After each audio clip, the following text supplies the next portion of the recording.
best friend, saksakan ng itim. Nakita pumuti, bibili hindi. Pag yan bumili, may points wala. Points mulit yun. Eh pumuti. Meron pala ito, asosasyon, federasyon, yun, barangay ng mga maitim. Buong barangay pala maitim. Bibili hindi. Pag yan bumili, may points wala. Meron. Pag umabot ng 100 points, gold executive ka na. Yung susunod bibili at bibili nila, may 20% ka na. Pag umabot ng 1,000 points, global ambassador ka na, 30% ka na. Ngayon sabihin nyo, ang dami naman yan! 1,000! Paano umabot yan? Ulitin ko, group points. Kasi kung ikaw lang bibili, hindi mo kaya yan. Pero kung lahat ng tao sa ilalim bumibili, aabot yan. At no time frame. Hanggang matapos mo. Ito matindi. No demotion. Hindi mo kailangan i-maintain to para ma-maintain yung position. Eh, paano next one? Humina ang grupo ko. Kung ano yung position mo, hindi bababa. Then, no demotion. Nakuha nyo? Ito nakakabaliw. Ikaw to, nag-imbita ka ng isa. Bakit? Isa na naniwala sa'yo. Dito wala. Yung iimbita mo, ginaya ka, isa lang di inimbita. Puro isa. Mabuti na lang sa ilalim, may halimaw. Sino? Si nanay. Halimaw pala si nanay. Alam mo na yan. Ang daming inimbita, sumabog. Naging global ambassador si nanay. Good news po, lahat ng to, lahat yan, pare-parehong global ambassador. Dahil pwede ka makaimbita ng taong mas masipag sa'yo. Pag siya na-promote, mas makikita ni nanay. May 1,515 siya. Ikaw walang 1,500. Pero may overriding commission ka.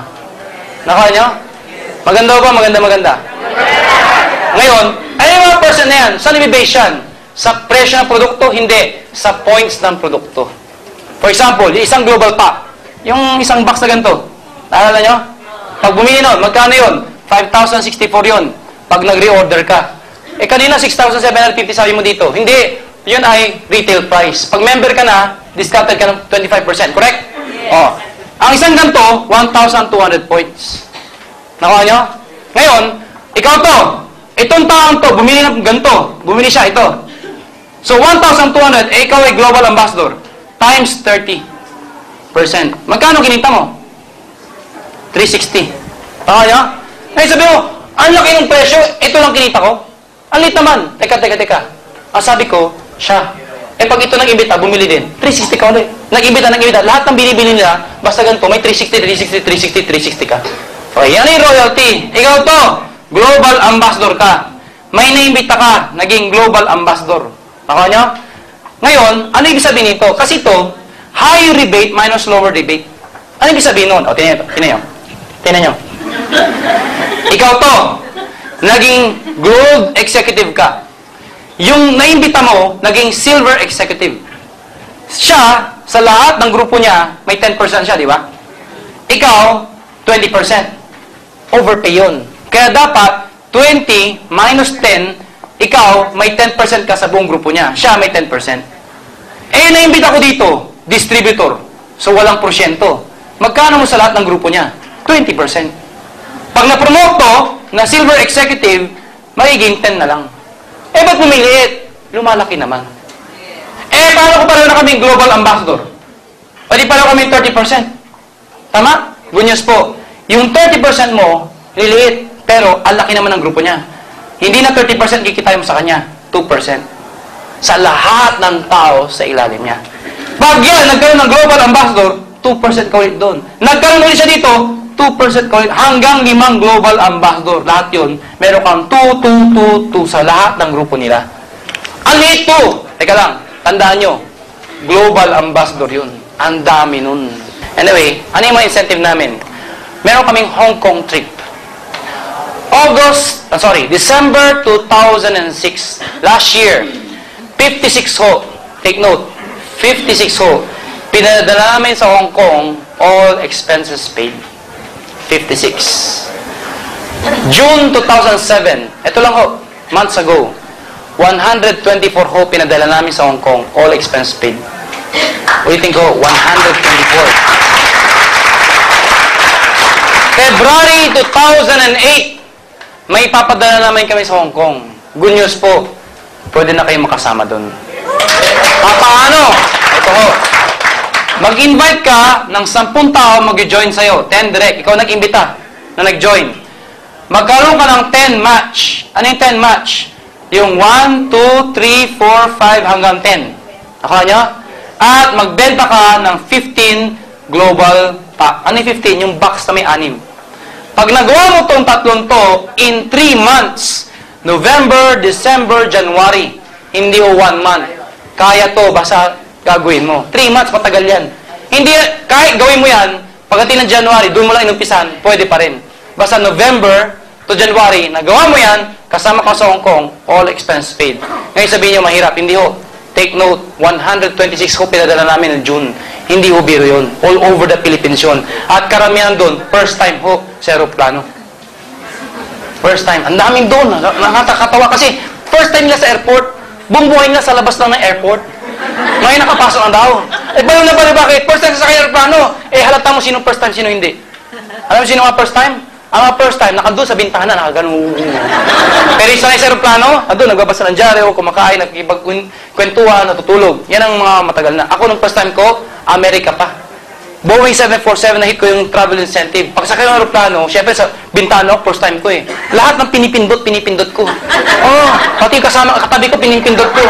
Mamalay ko ba, mapindot ko lang, first time ko. Meron pala doon, pag napindot mo, lalapit na stewardess, hindi ko alam. Napindot ko, lumapit stewardess, sabi stewardess, oh, yes. Sabi ko, yes. Mamalay ko ba, napindot ko.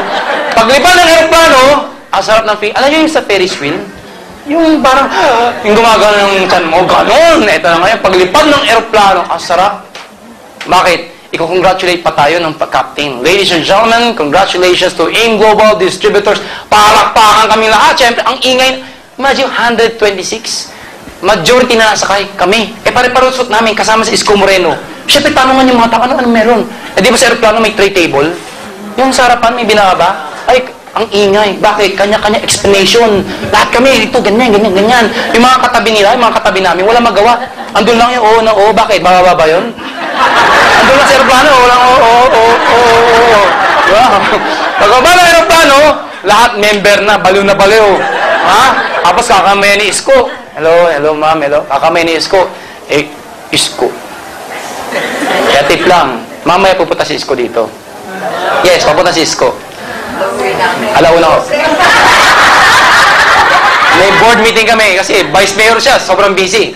Kung mahintay nyo lang, alauna. Pero ipilitin daw niya makahabol. Pag pumunta si Isko Moreno dito, please lang po, wag na wag kayo hindi magpa-picture. Iba pag may picture ka. Di ba pag minibita ka, sino ba ang business partner mo? Isko Moreno, tinan mo ang picture namin. Oh. Ngayon, pag napapicture kayo, twice, hindi once. Bakit? Yung pangalawang kuha, dapat close kayo. Close kami yan. Anong close? Ayan, tinan mo. Oh, paano? Pag napipicture kayo, kutsaban yung kukuha. One. Yung una, one. Yan. Yung pangalawa, 1, 2, ano sabihin mo? Kahalikan ko lang yan si Isko Moreno eh. Eh, may nagsabi sa akin, Isko, hindi namin kailangan yan. Ikaw pa lang pwede na. May nagsabi sa akin. Anyway, so, ito ang kailangan mong gawin in 3 months. Ano pa? Next! No, sorry. This Friday. Ito na ang Friday. We are very sorry to announce na this Friday, kaming mga may-ari kasama ang mga nakahit ng US incentive. Meron kaming US incentive. Pupunta ko kami sa LA, Springville, Utah, Las Vegas, San Francisco. Sino ho yun? Yung makaka 2,000 points, di ba 1,000 to? Yung makaka 2,000 kasama sa Amerika. All expense paid. Ulitin ko, no time frame. Pagdating sa Amerika, ang sarap ng feeling. Alam niyo bakit? Kasi magbubuhat ng bagahe nyo, Amerikano. Imagine mo, pagbuhat ng bagahe, hey, Joe, carry my bag. Ha? Amerikano, bubuhat ng bagahe mo doon. Oh, tsaka doon nakakabaliw. Bakit? Yung iba doon, yung mga iba, pag nandun sa Amerika, nababaliw. Bakit? Imagine mo, bata pa lang, ang galing mag-English. Ang galing mag-English, mga bata. Bata pa lang daw, nag-i-English na. Ganun kalupit doon. Kaya na ngayon, saan tayo titira? Sa Hong Kong, sa BP International Hotel. Isang napakalaking hotel sa Hong Kong. Pagdating doon, ang sarap ng feeling. Bakit? Kasi, alam nyo, kahit sa aeroplano pa lang, pagkababa ng aeroplano, alam mo Hong Kong na. Alam mo Hong Kong na, pag nasa aeroplano ka, tingnan mo, alam mo, Amerika na, ang ganda tignan. Ang laki ng building, maaliwala sinan. Pagpawin ng Pilipinas, alam mo Pilipinas na. Halata ka agad.